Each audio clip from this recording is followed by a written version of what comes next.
Yeah, my expectations when we started out with the lessons, I figured it would catch on, but I didn't think I, I knew where I was going, but until we did the competition, I knew that's where we had to go because they were going to lose interest. So we had to get the competition in there. Like I said, some people thought, no, that's not a good idea. I says, yeah, no, you got to get them. You got to get them competing. I don't care what level they're at. They need to get started.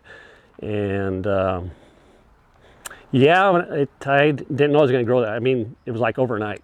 Boom. As soon as I opened up, put it on Facebook, it was, we had a heck of a turnout the first rodeo in that 2 years ago. Living life, living right. If you want to ride with me, you better hold on tight.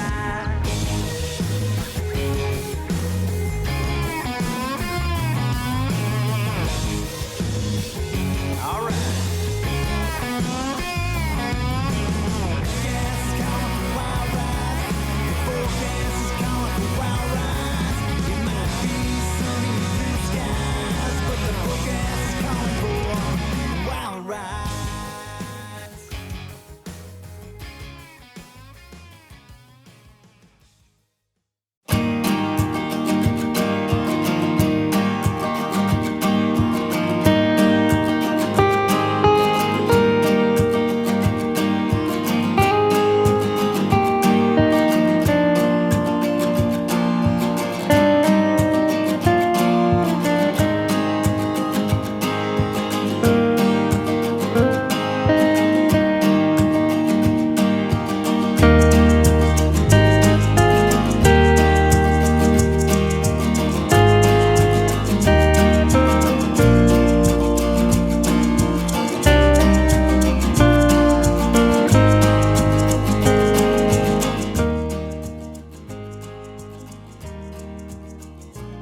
I went to Washington State University, studying mechanical engineering. I rodeoed up there for a year.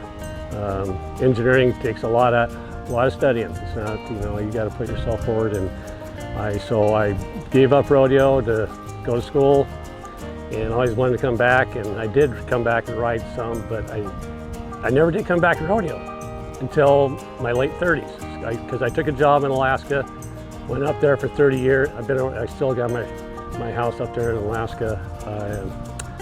So being up there there was some rodeos going on, and I just never got into them. And when I hit about 35, I said, you know what, I want to rodeo again. And I was in probably the best shape of my life. I mean, I work out all the time and was in excellent shape. And so I entered some of the rodeos up there. First bull out, I drew a bull I hadn't been rode in 5 years, a bull named Cash. And I went about half the ride on him, but it was too much. I was first bull. And then I hit another rodeo, and dang if I didn't draw him again, and I almost rode him. I got to 7 seconds, and he finally sucked me in the whale. But I went on and rode a couple more years, won a couple of rodeos up there and did really well. And I just wanted to do it for one last time.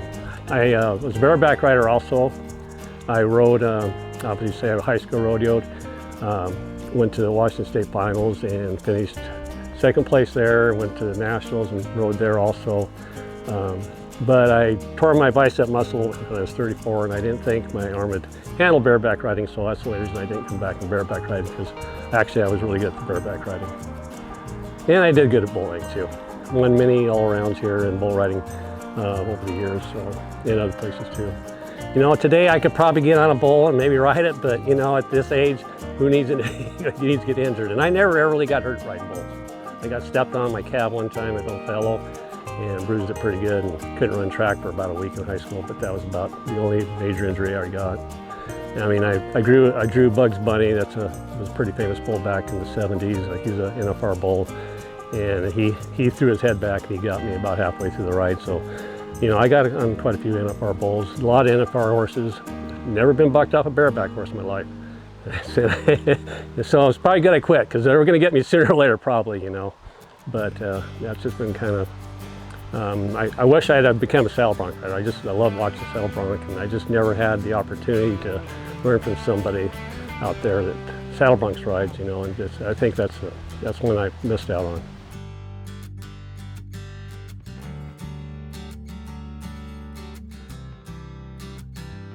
Well, the 49ers started out in 1949. We're the oldest saddle club in Idaho.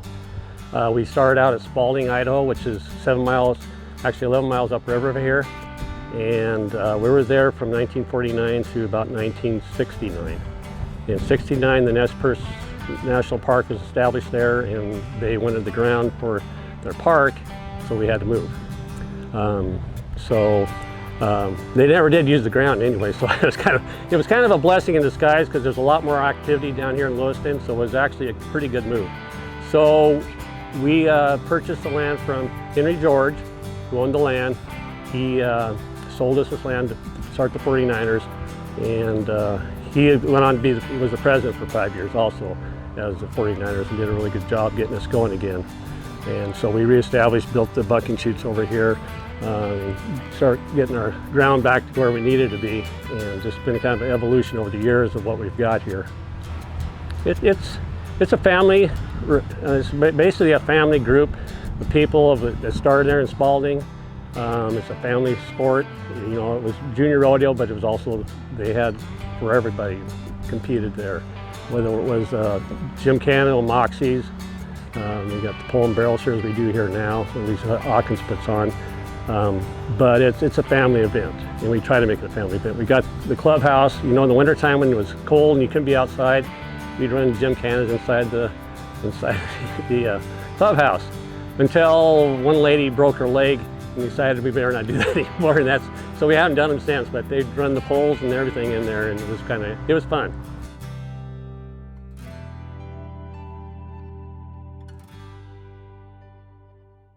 Over 600 games to play and win, now open to age 18 and above. Delicious dining at Kikit Restaurant, drinks and the big games in the Stadium Sports Bar, and a restful night in our beautiful lodge, the Clearwater River Casino and Lodge. Play, stay, get away. Tracy's super aware of trying to make everything perfect and ideal. So down to, let's sit at the right height so that to tie my horses it is at the right height. Handles, latches, getting in and out. I want it to be accessible. If I'm gonna load my horse in a trailer, if I'm gonna take my horse somewhere, if I'm gonna put my best friend in a situation, they deserve the best. That's why I pull a hard trailer. There's nothing more American. The crack of a .22, the ring of steel, putting your name on the leaderboard, and food on the table. CCI makes it happen. The best rimfire loads in every category. Made in the USA since 1951 by the leader in rimfire ammunition.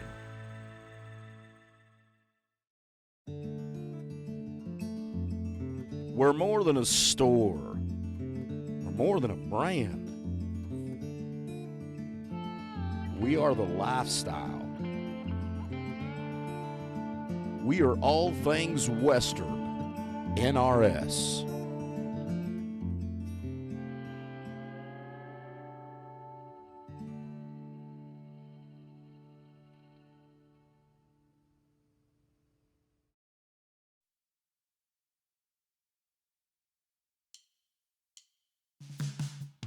Yeah, so when I first started out, we had a lot of participation down here with young kids. And there was a lot of kids that could come back in the 60s and 70s and even into the 80s.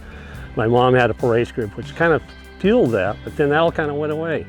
In 2000 was the last junior rodeo they had here, and I think it was a few years before we had the one before that. So, I mean, that kind of propelled me in high school rodeo in actually all the kids in this area, you know. We, just kind of going back a little bit, we have, you know, I rode with the Fullers, Pat, Mike, and Tim Fuller. They were a little bit older, but Mike was more my age. And they went on professionally. Shane Crosley, he was a roper, but he was out there bull riding with me too there. Another good one is Rocky Stiegel. He come here every year and rode. I rode against him for years. And that competition really pushes you, and that was good. Having that competition there. So what I was seeing when I came back after I retired from my job up in Alaska, there just wasn't no kids. There was no youth. We weren't basically we weren't bringing kids in. We weren't doing the events they needed to do. So since I was president one year, I had to go back to Alaska quite a bit. I raised elk in Alaska. So the first year I was president, I had to be gone too much. So I became a director for 3 years. But then after that, I sold my elk in 2020, and I had more time to myself. So I became president again, and I wanted to bring these kids in to ride, so we could have more kids come in there. But the problem was a lot of them couldn't afford it. So I went to the Roundup Association, the List Roundup Association, and asked them for arena time in the summer, in the winter time, when most times they're not always doing anything, but they have more free time. And if we could get arena space to bring in instructors to work with these young kids and bring up their horsemanship skills and in time to teach them the sport of rodeo. So they agreed to give me 2 days a week. And so we brought in instructors. We brought in some really good instructors. We started out with, Joe Smith came in and did horsemanship skills one day. Tracy Hammond came in, and also with her sister and Jamie Reinerson. They come and work with them on horsemanship skills. Jim Parvin and Karen Parvin, who also rodeoed for years here in this area, they came in. There was a tremendous amount of help. They did horsemanship skills. They started roping with the kids, and just getting the kids started and teach them proper etiquette with horses. So that's kind of how we kind of try to bring people in. We had a really good response. We had a lot of kids come. Some kids were going to fall out, we knew that, and some would stay. And a lot of them actually stayed with it, and it just kind of grew from there. So we did that. I've been doing that for a couple of years. The second year in, I had a little resistance from a few people. I said, well, we need to put on a rodeo series. Oh, they need a competition. If they're not competing, they're not putting these skills to use, they're going to lose interest. So the first year, so after the second year of this, we started our rodeo series here, and we did 6 events throughout the summer. We had really good sponsorships, so I wasn't charging any entry fee. All they had to do was become a member for $25, and they could come and ride and compete here, and then also use the arena whenever they wanted to. And we did instruction here also. So that kind of started our rodeo series, and that's where the interest started to come. And we had a pretty good following the first year. And the second year, I kind of, because I was doing it for more, the kids were taking lessons, but then I opened it up to the public more and broadcast it. And we started pulling people in from everywhere here. The second year we had 75 kids come in and compete. And most of them, a lot of these are 8 and under. And that's where they need to get that start. And then the 9 to 11, those have been our biggest groups. And then obviously the 12 to 15 has been really good too, and then up to age 19. But having that rodeo series, that competition, has been really good, and is really, they didn't really increase our membership here. We had 160 members when I took over again in 2000. Now we're more, almost triple that. So it's really growing our club. We have a lot more help, we have a lot more interest. And during the rodeo series, the junior rodeo series, we have a lot of parents who just jump in and help out. It's been tremendous what the response has been. Not only from the people of professional rodeo that have come to me and say, this is the greatest thing ever, but also from just everybody. It's really been really well received. We're getting kids out of Spokane. We do it on a Wednesday night, so we don't compete against other rodeos. So then they can come and we don't conflict with it, something going on the weekend. And it's amazing how many people show up on a weekend, on a weekday, at 6 o'clock and come and stay till 11 or 11:30, whatever long it takes to get through the 4 events we do.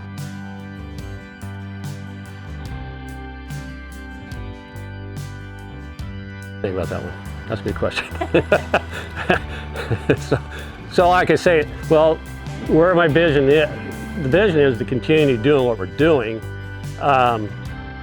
but I would, like I said, I've got really good sponsorships. I mean, like I say, there's no members. It's a cost free to them. A lot of these people are pretty local, so with gas, with gas prices, a lot of people say, well, geez, I can't travel. It's too expensive to travel a long distance because the junior rodeos are like sometimes 250 miles away. So it's really saved them on fuel. They come here and it works as even as a practice for them. So when they do go to junior high rodeo or high school rodeo or these other junior rodeos, they've got that experience. But the big thing too, the vision, one thing that's been really good and we haven't covered was the sportsmanship I've seen here. These kids are out here cheering for each other. There's nobody feeling like, hey, I got to beat this kid, I'm beating him, no, I want to outdo him. They're all out here cheering for each other, and that's been incredible, how well these kids are getting along, and the camaraderie I see out there with these kids riding. They are, it's been pretty exceptional, just how well they root for each other and cheer each other on. And I learned the sportsmanship at a very young age, from other people, parents. So I guess a good example is, and I'll go back to the kid I used to ride against. And I was at Lewis Clark Saddle Club, and anyway, this kid had won the all-around. And his mother came up and said, hey, no, Mark Cook won the all-around, you made a mistake. And that was Carol Stiegel, Rocky Stiegel's mom. And I mean, that's the kind of sportsmanship I was seeing. She did the same thing with Grangeville. They had made a mistake at Grangeville Rodeo in the bull riding and scoring. She looked at the score sheets, and I ended up costing him a chance to win the all-around, and I ended up winning the all-around up there. So that's kind of, sportsmanship I like to see in parents. They're not just out for their kid, they're out looking for it. And she was a great lady. So it was just good growing up with that. And I returned the favor, later on. They made a mistake in our stores. We, in the bareback riding, won rodeo, that they announced me as the winner. So, no, the average was not to me. Clyde Coker won it, and that's who actually won it. So he got the first place, and I ended up second. So that's just what comes around goes around in the sport.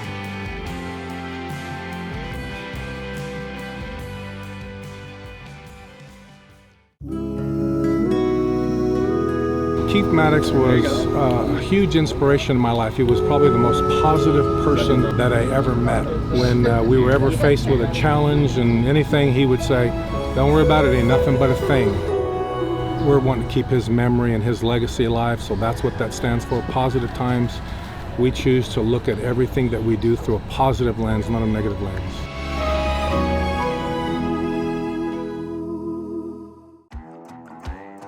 Hey everybody, Joe Beaver here. We're promoting Hart Trailers. We're talking about the product. Let's just get into it. From the first weld to the last inspection, we as Hart have done all we can do to guarantee you've got the best trailer your money can buy. They pull good. I don't have any trouble with them. They are user friendly. I want you to know that if you have a doubt one, don't buy it, because there's somebody else that's gonna buy it right behind you.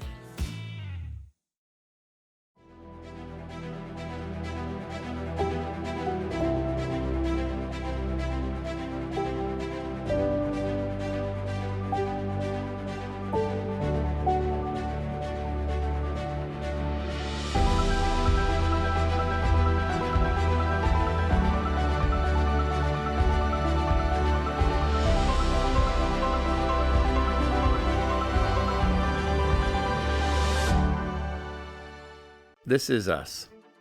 This is our lifestyle. It's what we do every day. There's morning chores and there's evening chores. The long days and the long hours don't bother us. It's not in us to give up. We adapt and we power through with what we've been given. It's not a romantic lifestyle, but it's who we are. This is us. This is North 40 Outfitters.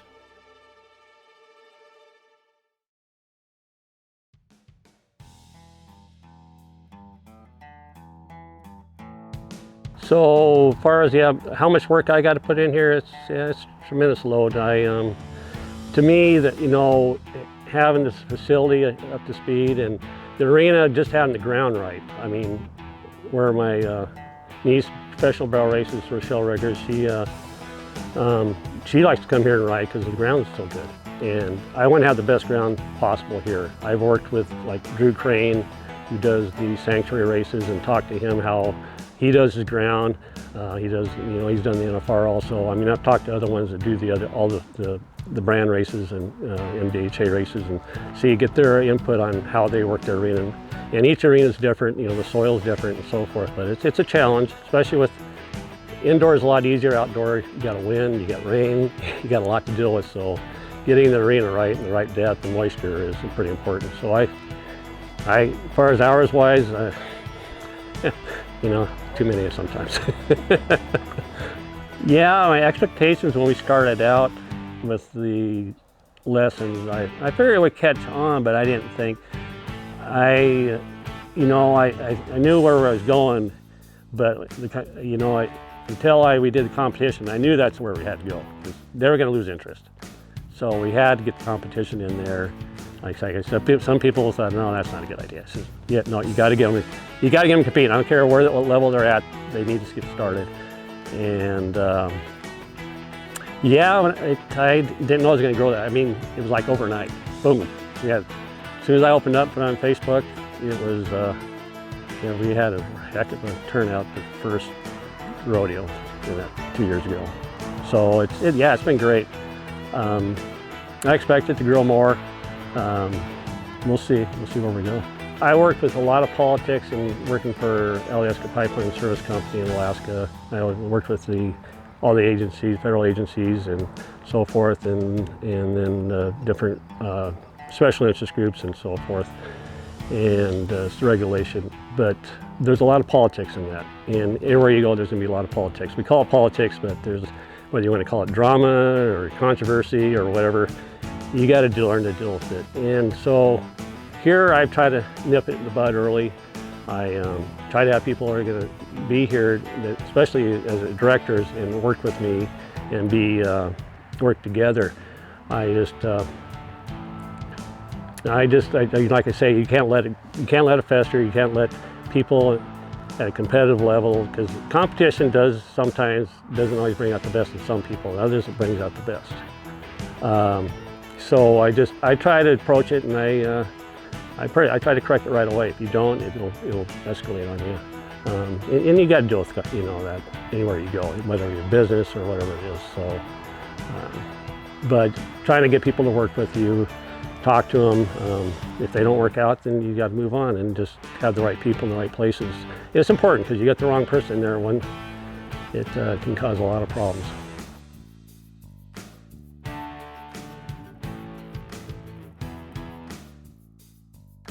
The mission statement is basically to promote our youth in rodeo, to bring them along and teach them the sport of rodeo, and have the sportsmanship and the horsemanship that they should have, and teach them the correct way, just to grow the sport of rodeo. The world needs more cowboys and cowgirls, right? So my mission statement is just to continue to grow rodeo, grow this event here. We're not doing rough stock yet. I mean, I was a rough stock rider, and I did time events, but we'll get to rough stock. But right now we're pretty loaded up, but that's the next mission statement. We should probably bring in rough stock too, and then just grow the organization and create an example for other organizations out there how to make things work and make it a family event. Make it good. Feel good when you come in here. The kids are cheering.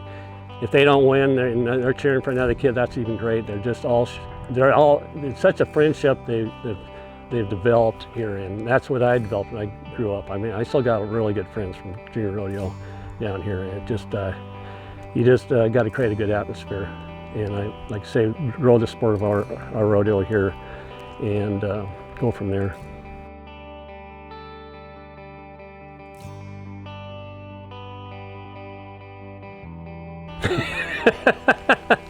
And weren't you about that one? So I was at Pendleton this week. I've been to quite a few rodeos, Omac and all them, and I've rode at Omac actually. I got invited back there in 79, they'll age me, and got to ride with all the professional bareback riders. Joe Alexander was shooting next to me, and it was for a scholarship, and I won there to move on to Filer. I went to the NFR if I'd won in Filer, but that didn't happen. I got a bad horse, so anyway, back to Pendleton. So I went down to watch Rochelle, Ricker's my niece, the ride. And I believe it was Coker lady, when she was running, I was actually sitting next to her daughter. And when she came around the barrel, a rock shot out, and it was like, man, it wasn't even reaction. It was the fastest rock I ever seen in my life. There was no time to even hardly blink, and it hit me right in the corner of the eye, so I didn't feel very good. Well, it was the second barrel, because she ran to the first. She ran the opposite, just as Rochelle does. She goes to the left first, and so she was coming to the second. So I'm pretty sure it was Coker. I went back and tried to figure out what it was, and I think it was because her daughter was yelling next to me, and I didn't realize it was her daughter. Funny thing about it is I was sitting next to two of our members, Jamie Canning and Paige, and after I heard them yelling for Rochelle, and I turned around and I didn't realize they were sitting next to me, and I didn't know I was there either. So that was kind of interesting. But yeah, I got nailed with a rock, and it was not good. And I've been hit by dirt before, but that was nasty.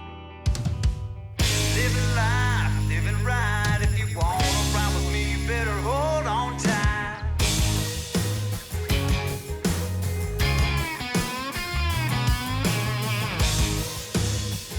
All right. Get the truck, light it up. Gonna hit the ground running. Wish me luck. This rabbit foot hanging up ain't gonna cut it. Life's a trip, just don't slip. Put your foot down and step on